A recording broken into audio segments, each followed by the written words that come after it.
All right, so my presentation is called Getting Bold and Vulnerable, and you guys will kind of see a little bit more about what that means as we walk through this presentation. So let's go over a quick overview of key topics that we're going to be discussing today. And these topics came from your survey. So you guys filled out a survey and we analyzed the data from that survey, and this is what you guys wanted to hear most about. So we're going to be covering winning your morning and how that sets you up for success for your whole day. We talk about maximizing your day, how you can create rituals, and your career at home. I know that it's a really unprecedented time with COVID, and a lot of us are working from home, and there might be some obstacles and challenges that we're facing. So how can we confront these, and how can we really make our lives more at ease? So let's go right into who am I? Why am I talking to you? My name is Jessica Sears. I'm a former tech leader in Silicon Valley turned CEO of multiple startups. I am, for all intents and purposes, a business and leadership coach. I'm a speaker. I'm a podcast host of a podcast called Bold and Vulnerable, which is also the title of our presentation. I'm also a third-degree black belt in Tang Soo Do, which is a Korean form of martial arts.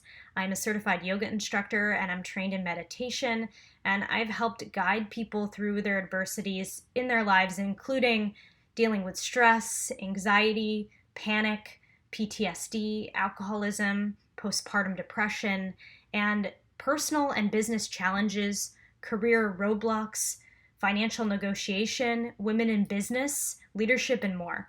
So I'm kind of across the board, really just trying to make an impact on how we live our lives. I have certifications. I've been educated by many organizations listed here.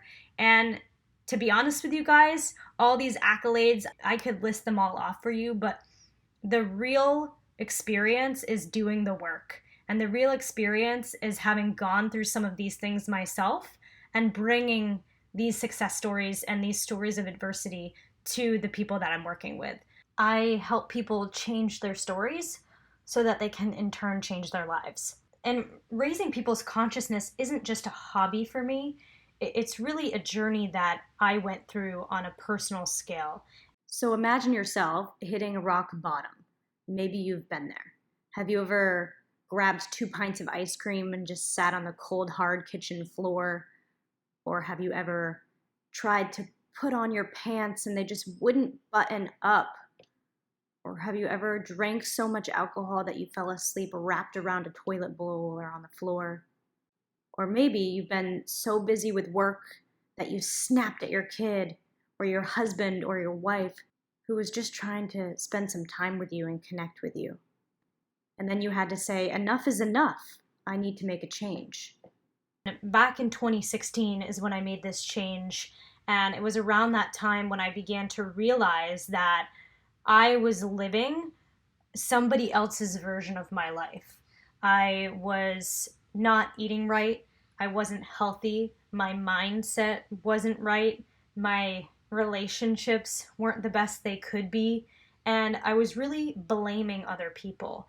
This constant state of blame and this victimhood mentality that I took on, where I thought things were happening to me and not for me. And I made a shift in 2016, and I'm so grateful that I did. And it really took something shaking me to my core, emotionally, mentally, physically. And I'm more than happy to go into detail for you guys if you have any questions, but I went to a Tony Robbins event. I paid a lot of money to go there because I had hit rock bottom. I knew I had to change my life. I knew I needed to make some really big, serious changes. And I put my foot down and I said, enough is enough. This has really been a journey through adversity. It's been a journey for me through my fears, through my limitations, through my stories. And it's been a true journey of going through failure and stripping away the inessential parts of my life that were no longer serving me. To stop pretending to be something that I'm not, or to feel something that I don't believe in. And maybe you haven't hit rock bottom yet, or maybe you won't fail on that scale that I allowed myself to, but failure in life is inevitable, and it's impossible to live without failing at something unless you live, so cautiously that you might as well not have lived at all, and I'm sure that's not you. But the knowledge that you'll gain from going through these types of processes are going to mean setbacks, but they're also going to mean that you're going to have a huge comeback. And so risking it all has been the biggest reward for me. And through that process, I've gone through so much. And I'm excited to share just some of the life lessons with you and share with you little bits of inspiration and motivation and highlight what's worked for me in times when I've struggled and what's worked for me in times when I felt like I wasn't enough or had fears or doubts. And I think you guys are really going to enjoy some of these really, really unique ways that you can get through some of this adversity in your life. So imagine me for a moment as your coach for the next hour, your own personal coach, and I'm going to help work with you guys. Please stay active in the chat bar. This is an open source presentation and forum, and I want you guys to ask questions and feel free to post anything. I'm going to be replying to you as the presentation goes along. And I wanted to share with you guys this quote that really helped me not only change my mindset, but it impacted my entire life. The quote is by Dyer, and I'll read it for you now. With everything that has happened to you, you can either feel sorry for yourself or treat what has happened as a gift. Everything is either an opportunity to grow or an obstacle to keep you from growing. You get to choose. I love this quote because it talks about the power of choice. It talks about how you can grow through adversity. It talks about how you can take those vulnerabilities and those hardships and those challenges and see them as a gift, that they're happening for you, not to you. So I really love this quote, and I wanted to share it with you because I bring it into my everyday. It's on my wall. I look at it and I know that things are happening for me, for my growth. And so it really helps you to look at things from a different angle to change that mindset. So let's actually drop in before we get into everything, do a little breath work before we get anxious about getting into all of this information. I know you guys are really excited, but our state really impacts how we take in information and how we process it. So if you've been sitting all day, I know it's the afternoon, get up, do 10 jumping jacks, or if that isn't available to you, sit up really tall in your seat, adjust your posture, get your seated alignment, and let's just start to breathe here. So if you are sitting in a chair, if you're sitting on the ground, if you're standing, let's just get our seated alignment here. So if you're on the ground, rooting your sits bones into the earth, and what that might mean is removing the fatty tissues away from your sits bones, the bones right in your glute. You can do this if you're sitting on a chair as well as the ground. Reach up through your spine, send your shoulders up to your ears and then down your back. So really elongating through your spine, as if a string is pulling your head up to the ceiling, really lengthen through the crown of your head. So your chin is slightly tucked, but not tucked so that your spine is bent. We're really trying to straighten out through our spine without our head tilted back or tilted forward too much. So sitting here, we'll just start to breathe, and I'll count for your breath. All right, so we'll take a huge breath in now. Big breath in through your nose. Out your mouth, exhale. So nobody can hear you, but you can hear me. We want to activate our vagus nerve, which I'll get into later in our presentation. So we want to make some noise on our exhale. So one more big breath in. Out your mouth, let out some noise. Move your body, let everything go here. So maybe take one more of these big breaths on your own, and then we'll take some healing, cleansing breaths, breathing in through your nose for a count of 4, breathing in, 1, 2, 3, 4, and holding your breath at the top. Hold. And when you release, we'll release for a count of 7, 6, 5, 4, 3, 2, and 1. I feel so much better. I feel refreshed. I feel ready to take in new information. Let's get to it. All right, let's go into winning your morning, something you guys were really interested in. It's a huge topic, and I coach a lot of executives at the C-level, and this is something that they are the most interested in. How can they win their morning? Most of the time, they want to do it in 5 minutes, right? But that's not always how it's done. That's not always the answer. I was motivated to think about this topic back in 2016 when I made up some serious changes to my life. And I was challenged to think about my morning more effectively and intelligently and how that was going to impact the rest of my day. And I came to the conclusion through experiment and through reading and through modeling the masters that if you win your morning, ultimately you will win your day. So let's go ahead and dive into this topic more deeply. And I'm going to start with what I know. And I'm not claiming to be an expert. So if you win your morning already, that's awesome. I don't want to fix anything that's not broken, but these are just tips, tricks, biohacks, whatever you want to call them, that you can utilize and add to your toolkit. And they're what I have incorporated into my routine after interviewing, working with, and studying peak performers across a variety of industries for the past 10 years. So you can use all of these, you can use a few of them, but make your morning routine your own. I'm not here to dictate what you need to do, what you should do, but these are things that work for me. So I'm a huge proponent that anything that you're doing for your life should be something that works for you. Going on to our next slide, let's go over the top 5 pillars that I've created to win your morning. So as you can see, I've listed on here purpose, gratitude, breath, fitness, and nutrition. These are all huge pillars that can help you win your morning. They're not the only pillars, but they're the pillars that we're going to discuss today. Maybe, if it works best for you, you could add one thing at a time to your morning routine, and then continue to add on as you feel it fits into your life. Because I know you guys have a lot going on, especially with working from home. Let's dive in a little bit deeper to all of these. Purpose. What is your why? What is your why? Why do you wake up every single morning? And this can go deep, and I don't expect this to be something to come to mind immediately, but it's something for you to take home and think about.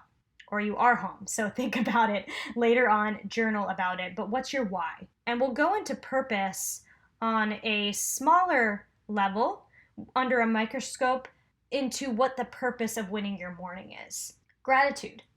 I'm going to walk you guys through my gratitude morning practice. It's quick, it's simple, and it's easy to add to your routine. Breath. We just did some breath work, but let's talk about breath in the morning.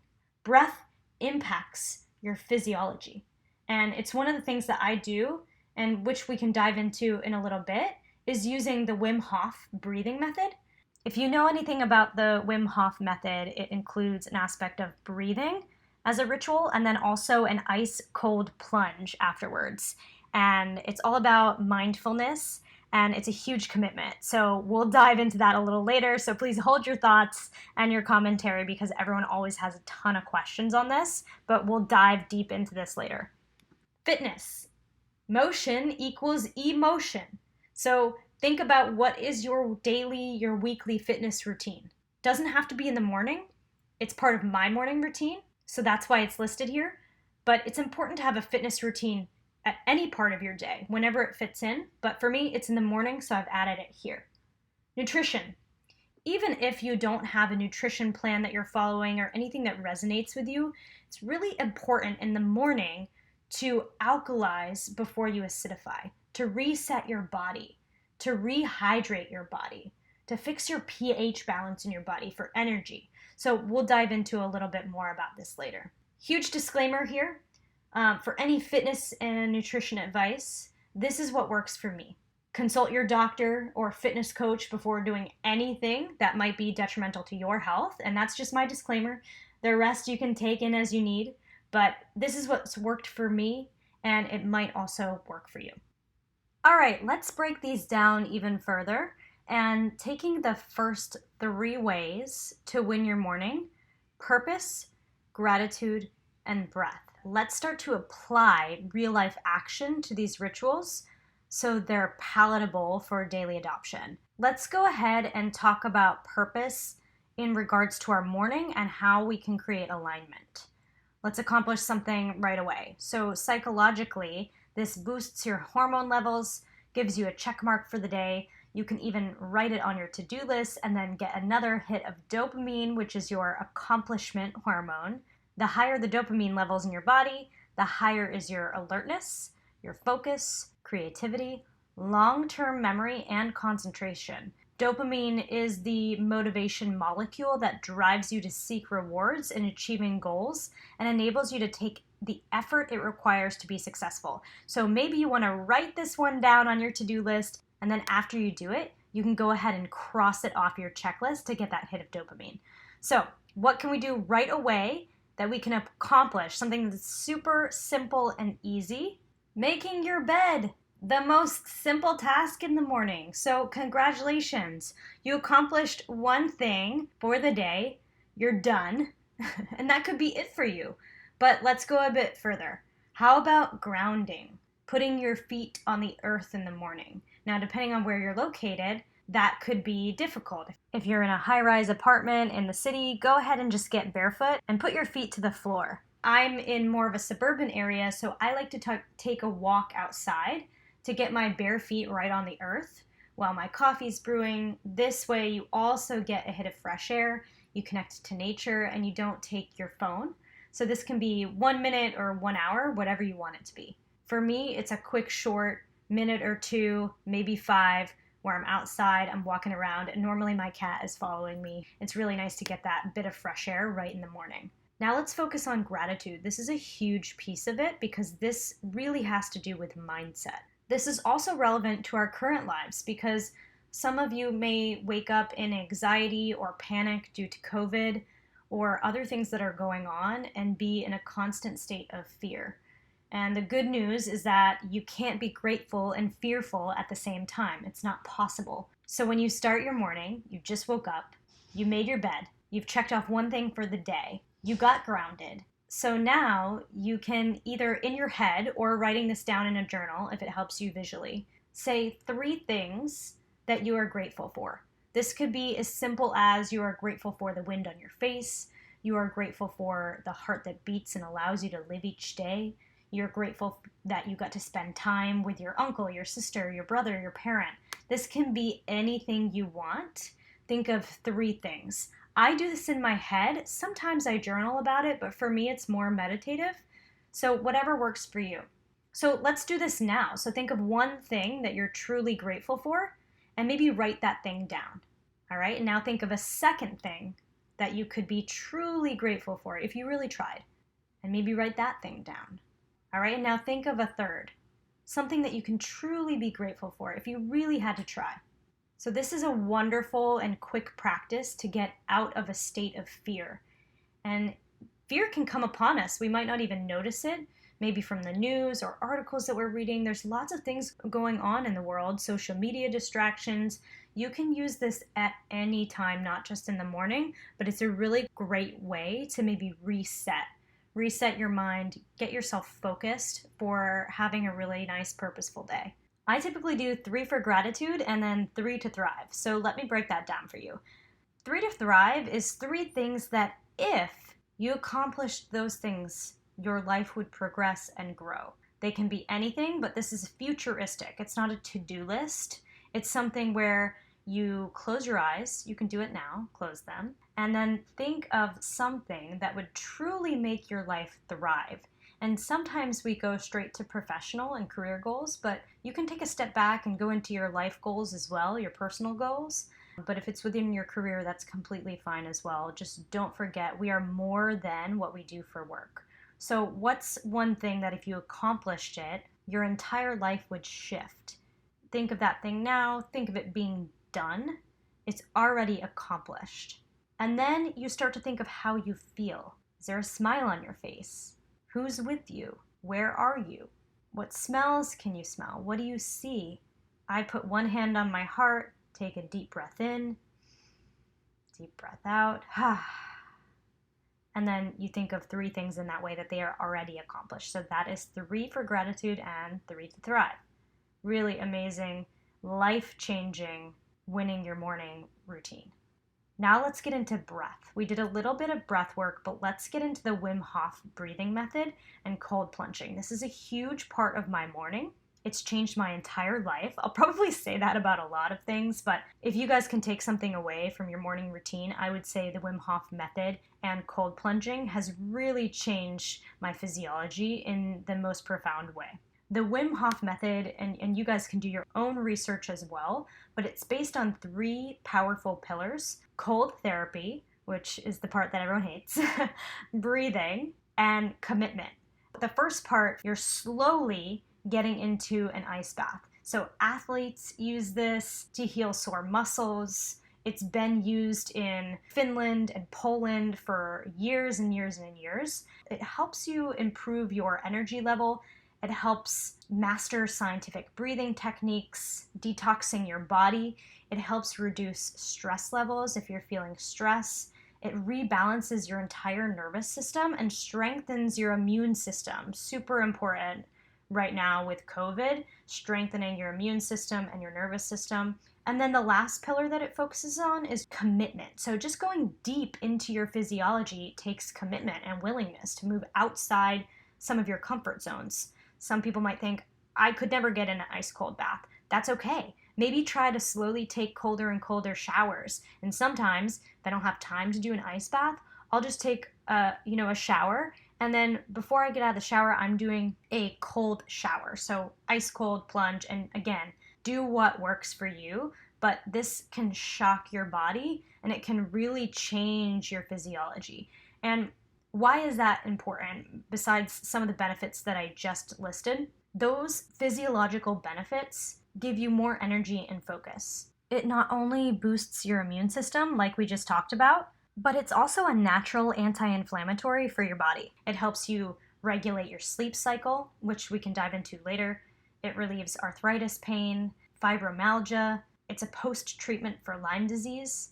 It lowers your blood pressure. If you have asthma management, these are just to name a few physiological benefits. Again, disclaimer, I'm not a doctor. If you have anything going on, please ask your doctor if this is for you, but it really does work for me. There's also mental health benefits. The method can help you relieve stress, manage burnout, deal with depression, increase your willpower and concentration, increase your happiness. Overall, it improves your mind-body connection, which is super important to me. And the biggest thing for you guys being in the creative space is that this method can improve creativity. So this is a huge benefit in your line of work. Essentially, it's helping you control the autonomic nervous system. And let's dive into the vagus nerve. The vagus nerve, we talked about earlier when we were breathing out, making noise. It's called our extracranial nerve, or our 10th cranial nerve. It's the longest and most complex of the cranial nerves. And it runs from your brain through the face and thorax to the abdomen. It's a mixed nerve and it contains parasympathetic fibers. Doing the Wim Hof method positively impacts your vagus nerve, just like when we did the breathing exercise earlier and we breathed out, heavily releasing noise. That activates your vagus nerve as well. So there's many things that you can do to boost your immunity and create anti-inflammatory responses within your body. I'm not going to go too much more in depth here. I encourage you guys to write any questions that you have about the Wim Hof method in the chat, but go ahead and read more about the science and the benefits on Wim Hof's website. Going into the next win your morning routine components, fitness and nutrition. Another disclaimer, I'm not a scientist. I'm not a nutrition or fasting expert. Consult your doctor always when it comes to your own personal health journey, but here are some hacks you can ask about or read up on your own that have helped my clients and my own lifestyle journey. So fitness, sometimes people jump right into their workout, but I can't skip over a good stretch, even if it's only 5-10 minutes. Again, motion equals emotion, remember? So anything you do will help you out mentally as well as physically. So maybe think about what your current daily or weekly fitness routine is, and then where you want to get it and how you can get it there. And maybe break that down so that you can slowly increase your intervals or add this into your morning routine or your afternoon routine if that's what works for you. But really, we should be doing some sort of movement every single day. It's movement. It's standing up at your desk. It's getting up every once in a while, doing 10 jumping jacks midday, taking a walk. These are all things that are potentially available to you, and they don't have to eat up a ton of your time. They don't have to be done in a gym. I'm a huge advocate myself of yoga and any fitness routine you'd like. Weightlifting is in my practice. I use kettlebells, a band. Those are a lot of my go-tos. I'm currently using a YouTube site, and I'm not affiliated with this person in any way, but I use her workouts, so I'm happy to share what I use. I have no secrets. Her name is Mad Fit, so at MADFIT, and she rolls through quick hit workouts. So if I'm having a really busy day and I only have 10 minutes, 15 minutes, 20 minutes, I can go to her videos and say, I want to work on my arms for 10 minutes, I want to work on my core for 20 minutes, and then that's it. And maybe that's all I can do for the morning. But those are really, really helpful. They're quick hits, and you might find somebody else that's really beneficial for you to follow. But for me, that's been working right now, and I like to change it up too. So let's switch over to nutrition. In the morning, I have a rule called green before brown. I have to do a shot of wheatgrass or a green drink of some sort to alkalize before I drink any coffee, which is the brown. So green before brown, or you could say alkalize before you acidify. It's on my wall. I know that I have to do it. Even if my hands and my body are reaching towards the coffee, go ahead and drink down your wheatgrass and then get to your coffee afterwards. This was a huge change to my practice, and it was hard at first and then became easier as time goes on because, as you guys might know, your taste buds change as your diet changes. So when I wasn't doing this and I was getting up right away, and the first thing I was doing was drinking coffee instead of water with lemon or honey, water with apple cider vinegar, and or a green drink, I was completely thrown off on my taste buds. This was actually a really hard change at first because it tasted disgusting, if I'm going to be honest with you. It tasted like dirt. But now the wheatgrass that I'm drinking has become really sweet, and it's this nice jolt in the morning. So I encourage you to try it and then stick with it. They have powdered wheatgrass out there that you can get. Or again, really, really simple water with apple cider vinegar and lemon. There you go. You're done. Your shot's in for the day, and you can move on to your coffee if that's in your routine. Tea for some people, and some people do no caffeine at all. I don't recommend a ton of caffeine, but for me, I own a coffee company, so it's kind of hard for me not to drink coffee. The next bit of your nutritional morning routine that I've found has been successful for other peak performers fall into two categories in terms of what you're consuming, what you're eating, and then what you assimilate and digest, because you are precisely what you assimilate and digest. People say you are what you eat. You are what you're digesting. You are what your body is consuming. And so the two most popular morning routines that I've seen are either where somebody would create some sort of a ritual or a habit where they're eating almost the same exact thing every single morning, and they might change it up a little bit, but they don't have to think about it. One thing that's really great is to potentially use some of those programs like Daily Harvest that sends you smoothies that you can just put vegan milk in and then blend and enjoy. So that's something that's really simple. You don't have to think about it. Some people use other techniques, but that works for me. The second most popular is fasting. And so what I use before I consume a smoothie, I wait a certain period of time to get into ketosis. And that's essentially what people are doing when they're fasting. I always get questions about fasting. So intermittent fasting, IF, is currently one of the world's most popular health and fitness trends.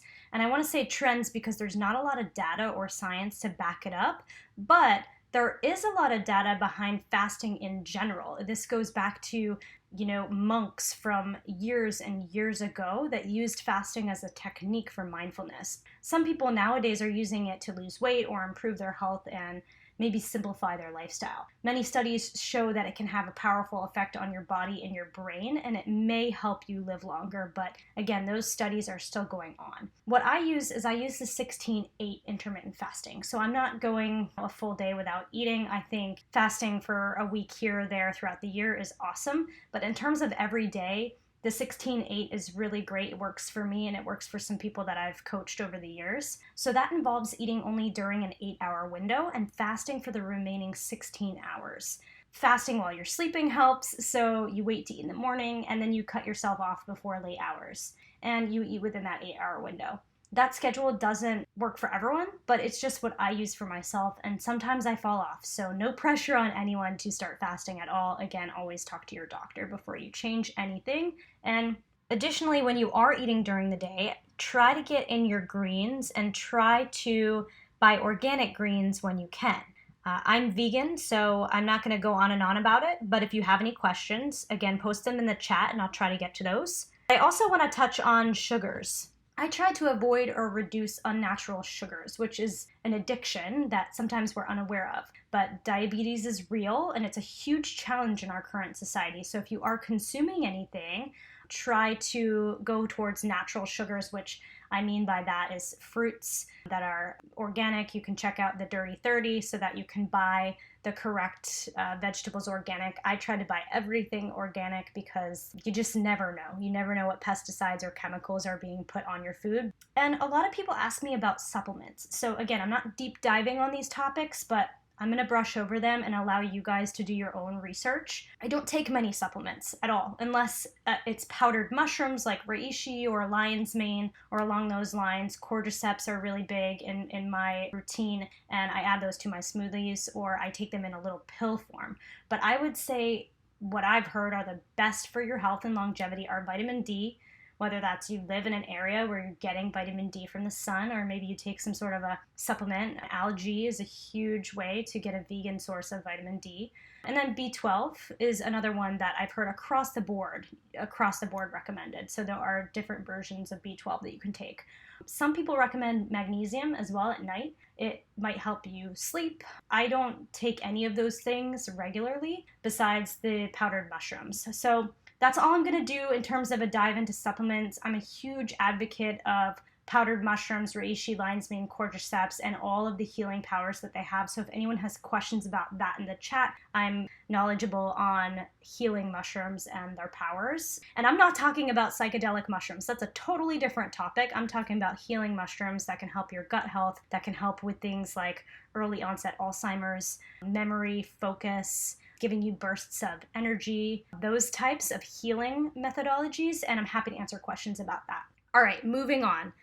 After you win your morning and before you start to maximize your day, I really couldn't skip over this topic, especially because we're in a time of COVID. And I know you guys are sick of hearing that word, but I really want to talk about owning your space. Owning your workspace. And there's a quote on here by Albert Einstein: creativity is intelligence having fun. And I love that. Let your intelligence have fun with your home office and create your space. That can be hard for a lot of people. I don't know how much space you actually have right now, and I don't know if you have roommates, if you've got family, if you have kids running around your house. I have no idea. So it might be really hard for you to block off your own space, but if you can, try to make it really clean, make it your own, and make it work for you. I would say the other things to check out is maybe even add something to your calendar to check your posture. Make sure that you aren't slumping over all day long, or maybe even if it's possible for you to stand up at your workspace. Maybe move around during the day if that works for you. But wherever you are, your space should be a sanctuary or a zen space for you to focus on getting things accomplished. So whether that means sit, stand, move around, even if you're in a closet right now, make it your own. And what are you wearing during the day? Have you reverted to sweatpants like some of us have? I know I went there. But I had to pull myself out of it because sometimes just getting dressed in the morning is going to give you that purpose and drive. So maybe think about that the next time you wake up and you're feeling a little groggy and you say, you know what, I'm going to dress the part today. And again, these are all just options. It's really nice to block out any distractions if possible. This could be hard for some people, but maybe we can go deeper into this later on. And I want to talk to you guys about a subject that I'm really passionate about. and I don't think it's talked about enough. Minimalism and essentialism have been a huge focus for me the past couple of years. So what are these things? These terms can be kind of thrown around as buzzwords. For those of you who love to read, there is a book called Essentialism by Greg McKeown that I highly recommend. But I've also taken a deep dive into Lagom and the Finnish way and some of these Sweden and Finnish practices that have been around for years. Essentialism, simply put, is the relentless pursuit of less but better. This isn't just a one-time thing. This is a form of pursuing essentialism in a disciplined way. So some questions to ask yourself here are, am I investing in the right activities during the day? So let's think about that for a moment. Where are you investing your time? Are you really able to filter through options and choose those that are most essential? Are you investing in fewer things? We can have a pretty satisfying experience of focusing on things that matter the most, and the key word is focus. And so this way we can live by our own design. And I know some of you out there are creatives, designers. You design things all day long, but do you ever think about designing your life? That's a huge topic. Many of you have probably heard the quote, if you don't plan your life, somebody else will. Well, when we surrender our options for choice, someone else might step in. In fact, they will step in and choose for us. And we have the power of choice. So we need to use it.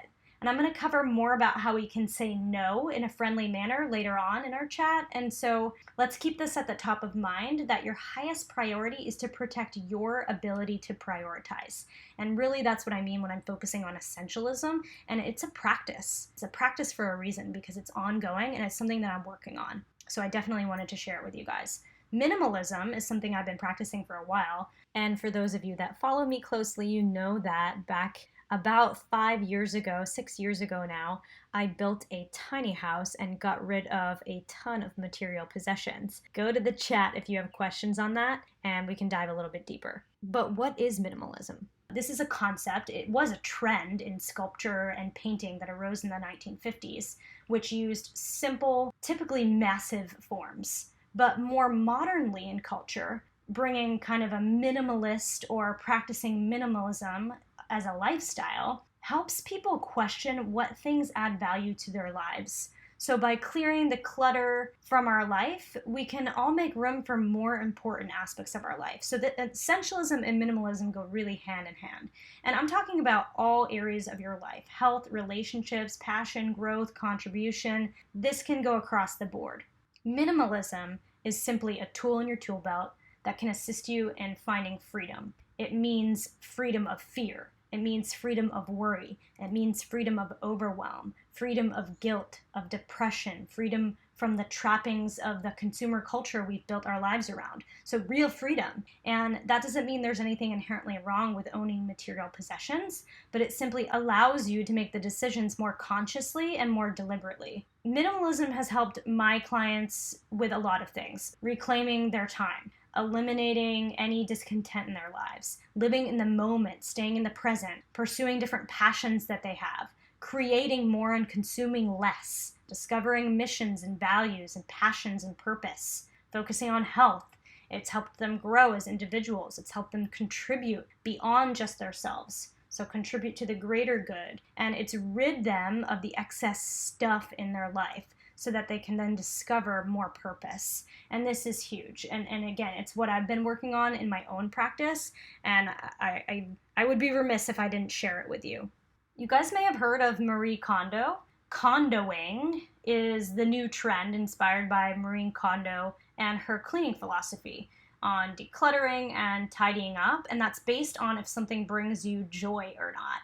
And this awesome meme is for all the parents out there that are trying to work from home and make it work with their families. So I hope this sparked a little joy for you guys.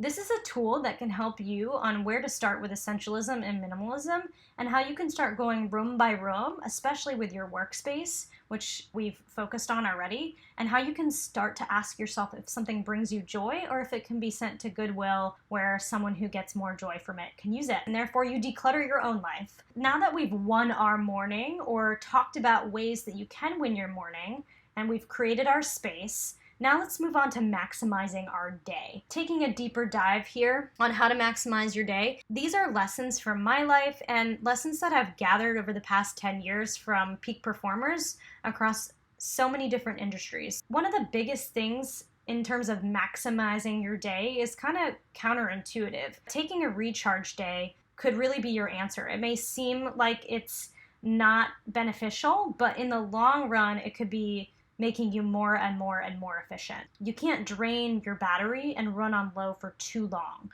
You can't drive your car with no gas. So this really is just about filling up your tank. And efficiency is another thing. Working smarter, not harder. I don't know if anyone here has read The 4-Hour Workweek by Tim Ferriss, but it's a great read, and it really gave me some wonderful tips as to how I can really maximize and delegate. And so, how can you delegate? Always use the swallow the frog rule, which is basically what I call swallow the frog, is having your crucial conversations first.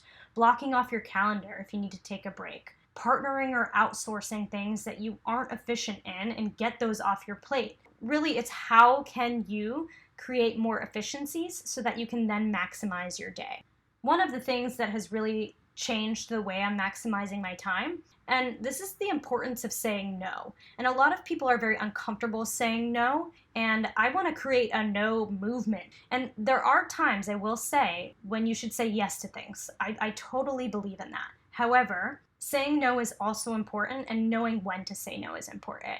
Have you ever really felt tension between what you felt was right and what someone was pressuring you to do? So having the courage to say no is key in the process of eliminating and basically bringing in essentialism, or the disciplined pursuit of less, that we're targeting to maximize our day. Make your peace with the fact that saying no often requires trading popularity for respect. And remember that a clear no can be more graceful than a really vague, non-committal yes. I use this rule of thumb, and you're welcome to steal it. You rate the thing that you are looking at, so whatever the circumstance is that you want to say yes or no to. You take that circumstance and you rate it from 1 to 10. 1 being the lowest, 10 being the highest in terms of priority, but you can't use the number 7. So if it's a 6, it's a no. If it's an 8, you can look at it being a potential yes. So this is a really simple tool that you can use when saying yes or no to maximize your time. All right, so let's go into how we can actually create rituals and why this is important, because I think rituals are things that stick, and they're things that you can create throughout your day to really maximize your time. So what is a ritual? Let's start there. It's a practice, and it's especially a practice that's hard to give up. That's really important. It's a habit. So let's go into what is your why. If you don't have a reason behind why you're doing something in your rituals, whether that be in your morning routine or during your day, then it might not stick. Because if it's not compelling enough to move you physiologically, then you won't make a change. If it's not true to who you are and true to your core, then you might not make the change. Make it compelling. Make it bigger than yourself. I know that's deep, and I know that's tough for some people, but what is your why? And make it compelling. And the other thing I wanted to talk about is sometimes it can take anywhere from 18 to 254 days for a person to form a new habit. And it's an average of 66 days for a new behavior to become automatic. And Steve Jobs has mentioned in the past that it takes 10,000 hours to create a habit. So that's between 2 and 8 months. So again, this is a practice, and these are things that we need to integrate into our lives. So I definitely want to make sure we were covering how to create those rituals, what's your why, and then adding that into your compelling argument for why you're going to add that into your life. So let's talk about the importance of sleep. I want to touch on this as a ritual that we can relate to our lives. And the importance of sleep, it's one of the best rituals that you can create for yourself. As you can see here, athletic injuries increase as your hours of sleep decrease. And this is huge for athletes, but also for everyone. And you can also track your sleep if that's something you're interested in. I can recommend the Oura Ring. That's been a really nice tracking tool. You can use your iPhone even to track your sleep. I'm not sure exactly how accurate it is, but it's really great that you have those tools that are free that can track your sleep for you and can be a little bit more of a little reminder, and it can keep you accountable. And if you're not being held accountable, even if it's by your iPhone, then you might not be doing it. So let's create a sleep ritual right now. Let's think about this. So I'm here to bounce ideas off you guys, so feel free to message in the chat bar.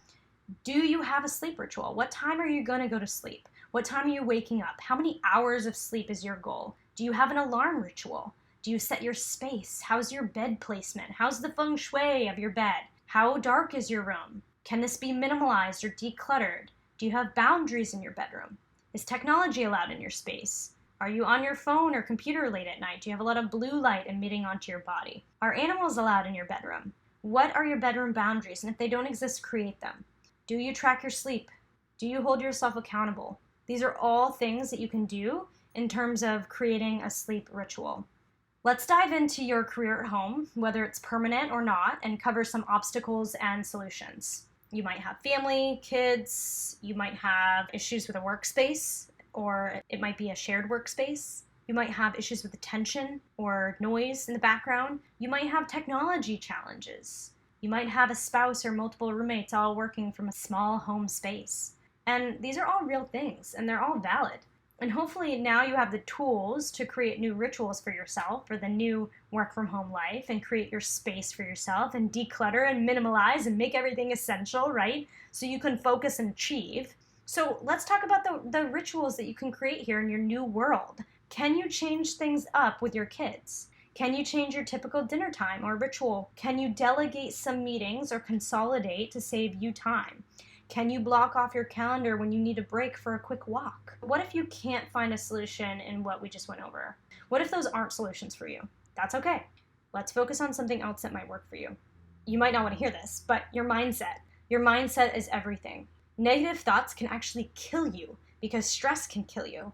And so mindfulness improves physical health and it can help relieve stress, treat heart disease, lower blood pressure, reduce chronic pain, improve sleep, and alleviate any gastrointestinal difficulties or your gut health. Cultivating a growth mindset will improve your ability to succeed in all areas of life, everything we just covered. Learning a growth mindset creates motivation and productivity. In the worlds of business, education, sports, it affects how you lead, how you manage, how you parent, how you show up in relationships. It applies to everyone. How can you start to live in a more mindful state? And again, whenever those negative thoughts, whenever that fear starts to creep in, you guys already have a tool that we've mentioned earlier in your toolkit, 3 for gratitude, 3 to thrive, that you can pull out at any time and use if your mind starts to wander into the negative. I'm happy to dive deeper into this, again, maybe in August if you guys want more on this topic. Go ahead and send through a chat in the chat window if you have any questions on that. So the last thing, this goes along with mindset and mindfulness. One of the tools that I use to really help me de-stress, win my morning, maximize my day, declutter my brain, declutter my life, is meditation. And over my 10 years, all of the top performers that I've met who are successful long-term use meditation as a tool. And I encourage you to find what works for you. There are many people I've met that have done one form of meditation that doesn't resonate with them, but then they found a different form of meditation that does resonate for them. So I encourage you to turn over all stones before you give up. It's called a practice for a reason. No one's perfect at it. No one needs to be. Meditation isn't a matter of trying to achieve any sort of bliss or tranquility. It's really just the simple creation of space. And we talk about essentialism and minimalism, and we're talking about that in our mind as well, so that you can kind of expose and undo some of these stories that you've been telling yourself, these neurotic games that we play with ourselves, and we can get into our hidden fears and our hopes. And I really truly believe that meditation is the best thing that I can give you as a gift. And I'm going to sum up meditation in a quote. Mark Twain said, "I am an old man and I've known a great many troubles, but most of them never happened." So let's start to sit comfortably with your spine lengthened. Start to relax. Close your eyes. Focus the mind's attention on the sensations of your breath. Focus the sensations in the nostrils or the movement of the belly or the chest. And just start to release control of the breath so that it's effortless. Maybe you put one hand on your heart, one on your stomach, Try to be in a comfortable seated position, sits bones into the floor. Or maybe your palms come to the tops of your knees or thighs, face down for grounding, face up to receive energy. Maybe you bring your shoulders up to your ears and then drop them down your spine, Uddiyana Bandha, sucking your stomach in, tall spine. Crown of your head tall towards the ceiling, like a string is pulling your head up towards the ceiling. Chin is slightly tucked so that your spine lengthens through the back of your neck. And then when you notice the mind's attention wandering away from your breath, with compassionate self-awareness, return your attention to the sensations of your breath again and again. Taking a breath in for a count of 4, deep breath in through your nose. 1, 2, 3, 4, holding at the top. And now releasing for a count of 7, 6, 5, 4, 3, 2, and 1. Now just relax. Start to breathe in and out through your nose normally. And with closed eyes and just your mind's eye, start to observe the room around you, breathing calmly and smoothly, effortlessly.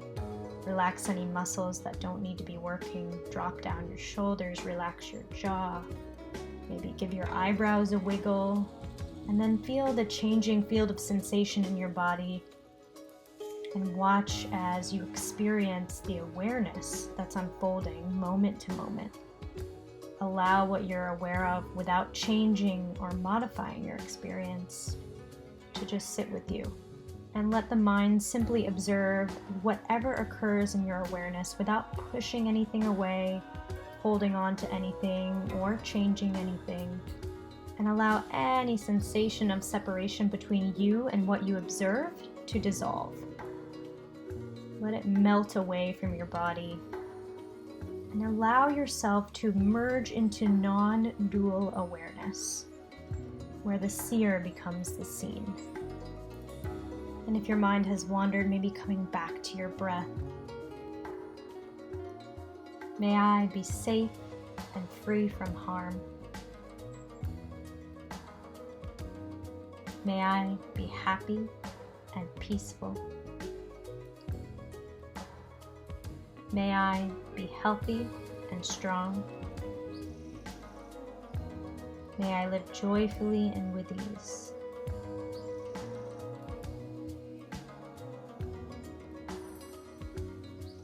May I be safe. May I be happy. May I be healthy. May I live with ease. Safe, happy, healthy, at ease. And now I want you to think of one person, somebody who is a friend or benefactor, somebody who has really been there for you in your life. And I want you to think of that person now. Think of their face, their smile. Think of the way that they smell. And now send gratitude to that person. And imagine them receiving that gratitude. A huge smile lights up on their face, a warmth throughout their body. Send that gratitude to them now. And now think of a neutral person. Maybe somebody that you see at the grocery store every week, but you never get their name. Maybe somebody that you see around town, but you don't quite know who they are. Think of that neutral person. Think of their face, any interactions that you've had with them. And now send them some gratitude, some positivity. Send them some light in their life. Maybe it's your bus driver. Maybe it's somebody in the hair salon or the barber. Think of that person now and send them some gratitude.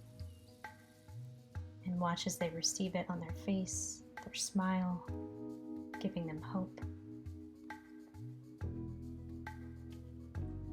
And as hard as it is, now think of somebody in your life that's been difficult, whether it's a family member or friend, somebody that you've had some challenges with, somebody that it's been hard for you to connect with, maybe a colleague at work. However they intertwine with your life, send them some gratitude now. Send them some hope and happiness. Send them some joy, as hard as it may be. And if your mind has started to wander, bring it back to your breath. Bring it back to your posture. Maybe sigh out some release. Let go of what doesn't serve you.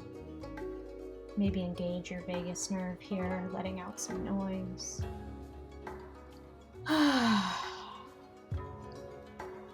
And now, look inward to yourself and send yourself some gratitude. Feel the sunshine on your face, even if it's not sunny where you are. Feel the warmth on your cheeks. Maybe you start to smile.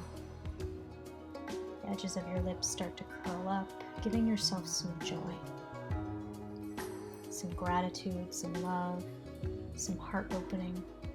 And if your hands aren't already on your heart, maybe placing one hand over the other on your heart, and breathing deeply, chest breath into your hands, widen out through your rib cage. Exhale, mouth open, let it go. 2 more of those. Deep inhale. Out your mouth, let it go. Last one. Let's make some noise. Deep inhale.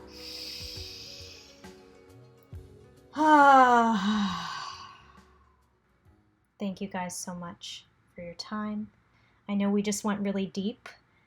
So if your mind is all about and you forget that you might have a question, feel free to message me on any social media platform. And I'm also going to be sending out a link for a survey so that you guys can provide some feedback. Happy to connect with you. I will provide you guys with links if you don't know how you can connect with me. If they haven't already been sent to you, there's a link in my slides for my podcast, my LinkedIn, my Instagram, Facebook, and my website, which I'm all very active on. You can also find my podcast, where I interview peak performers across a variety of industries, and I dive into their stories of adversity, success, and their most vulnerable life moments.